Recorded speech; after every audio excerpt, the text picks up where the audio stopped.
Good morning, You Can Heal family. My name's Shena. We're reading through 2nd Chronicles and we're starting with chapter 10 today. Now, I've already recorded this and I went to upload it and there was no sound at all.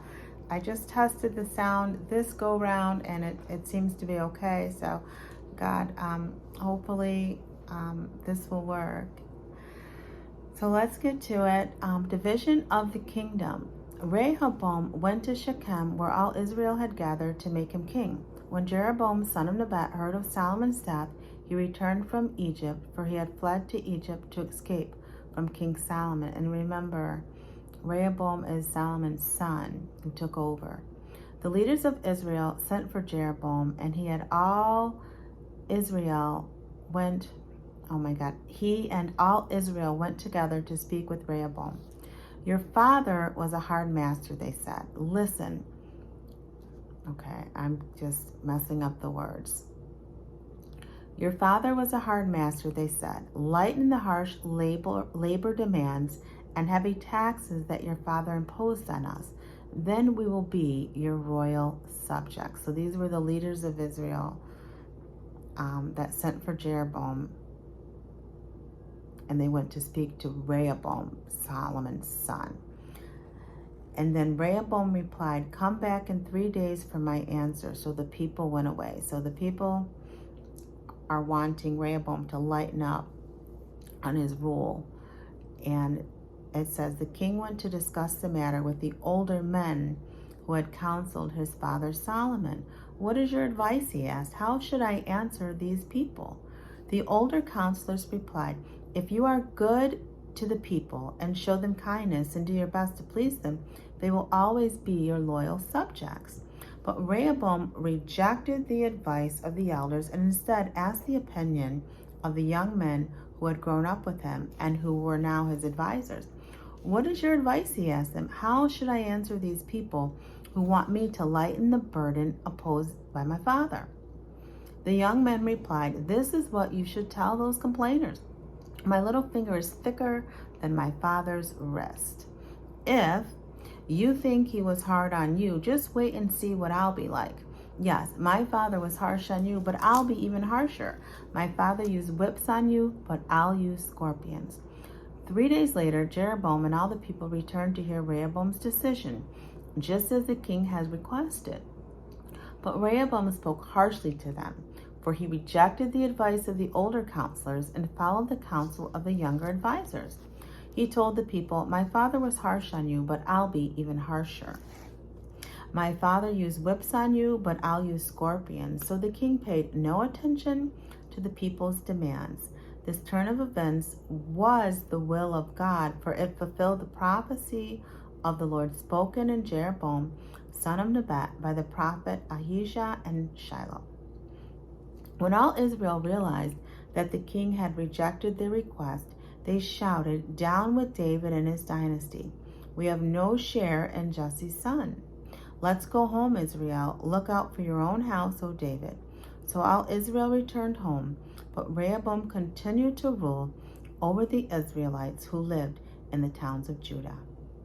King Rehoboam sent Adoram, who was in charge of the labor force, to restore order, but the Israelites stoned him to death. When this news reached King Rehoboam, he quickly jumped into his chariot and fled to Jerusalem. The northern tribes of Israel have refused to be ruled by a descendant of David to this day. Let's go on to chapter 11. Kingdom of Judah is strengthened.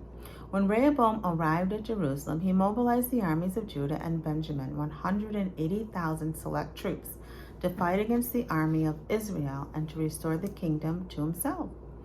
But the Lord said to Shemaiah, the man of God, say to Rehoboam, son of Solomon, king of Judah, and to all the Israelites in Judah and Benjamin, this is what the Lord says. Do not fight against your relatives. Go back home, for what has happened is my doing. So they obeyed the message of the Lord and did not fight against Jeroboam. Rehoboam remained in Jerusalem and fortified various cities for the defense of Judah.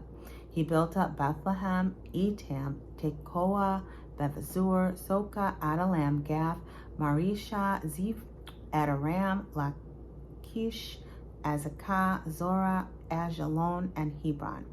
These became the fortified cities of Judah and Benjamin. Rehoboam strengthened their defenses and stationed commanders in them. Each of them he stored supplies of food, olive oil, and wine. He also put shields and spears in these towns as a further safety measure, so only Judah and Benjamin remained under his control. But all the priests and Levites living among the northern tribes of Israel sided with Rehoboam. The Levites even abandoned their homes and property and moved to Judah and Jerusalem.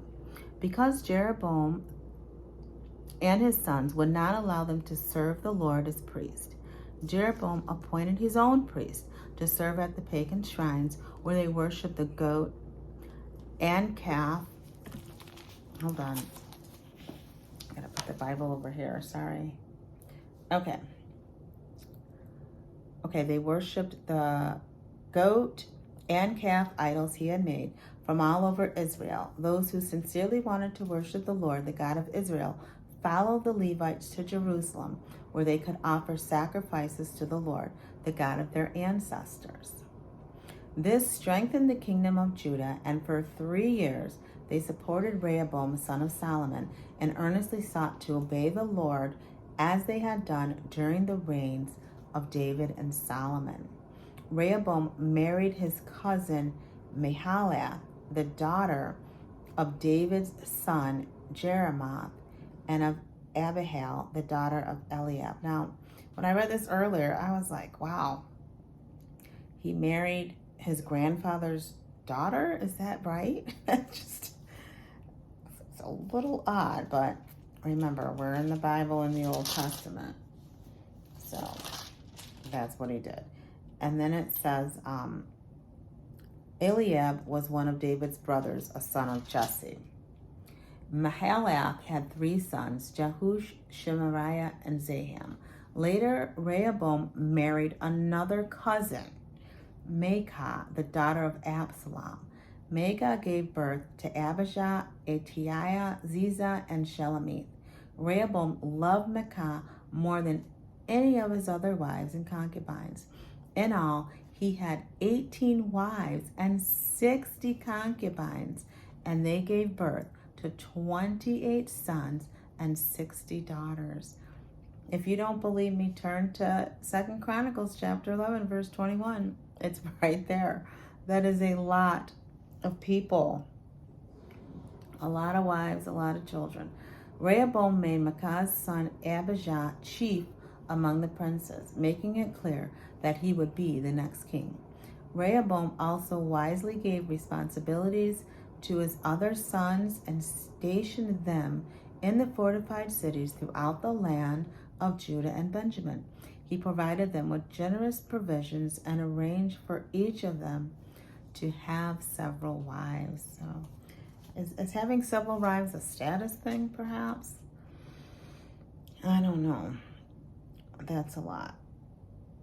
That's a lot. So that was chapters 10 and 11, and I'm trusting that this video recorded the sound. Like I said, I tested it, but we'll see. We'll see. So have a beautiful day. Thank you for listening. If this is your first time and you liked hearing the Bible read by me, go ahead and subscribe and get notified so we can read the entire Old Testament together. All right? And remember, we're going to have our coaching call on the 3rd Saturday of this month. Yep, we are. So hope to see you there. I'll post on the community page about that. And always remember, true healing begins with self-love. Why? Because God is love, and He certainly lives on the inside of you. Love ya. Bye for now.